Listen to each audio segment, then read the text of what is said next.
భద్రాద్రి కొత్తగూడెం జిల్లా వ్యాప్తంగా ఎస్సీ వర్గీకరణను వ్యతిరేకిస్తూ ర్యాలీ నిర్వహించారు. ఈ సందర్భంగా వ్యాపారస్తులు స్వచ్ఛందంగా షాపులు మూసివేశారు. అనంతరం జాతీయ రహదారిపై బైఠాయించి నిరసన తెలిపారు.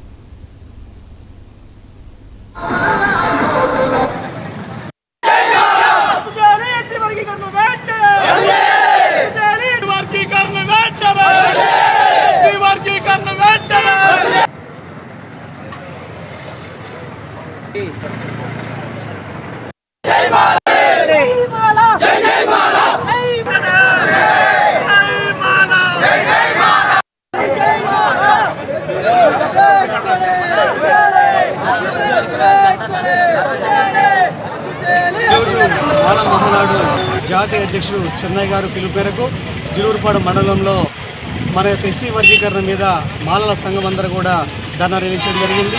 ఈ ధర్నా యొక్క మన మండల ప్రెసిడెంట్ గారు మన బడుగు వీరస్వామి గారి సమక్షంలో మరి ప్రభాకర్ గారి సమక్షంలో ఈ యొక్క ధర్నా నిర్వహించడం జరిగింది. ధర్నా యొక్క మెయిన్ ఎజెండా ఏంటంటే మల్ల యోధుల నుంచి మాల అనే పదం పుట్టిందండి.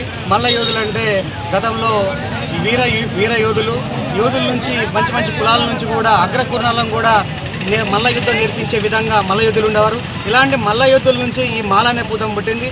ప్రముఖ కవి గురజాడ అప్పారావు గారు కూడా చెప్పారు మాల అనే పదము మంచిది అనేది.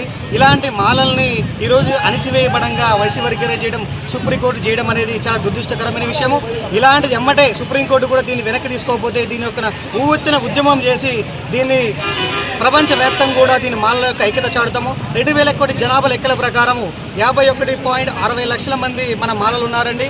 41.6% మంది మన మాలలు ఉంటే ఈరోజు మాలల్ని అణిచివేయ వర్గంగా ఈ యొక్క కుట్ర చేస్తున్న తరుణంలో రాజకీయ పార్టీలు ఏవైతున్నాయో వాళ్ళ యొక్క దోపిడీ కానివ్వండి, వాళ్ళ యొక్క రాజకీయ కుట్రంగానే భాగంగానే ఈరోజు ఎస్సీ వర్గీకరణ చేశారు. ఈ యొక్క ఎస్సీ వర్గీకరణని ఎమ్మటే వెనక్కి తీసుకోకపోతే దీన్ని తెలంగాణ ఉద్యమం కంటే కూడా ఎక్కువ ఉవ్వెత్తిన ఉద్యమం చేస్తామని చెప్పేసి ఈ యొక్క జిలూరుపాడు మండల కమిటీ ద్వారా తెలియజేస్తున్నామండి.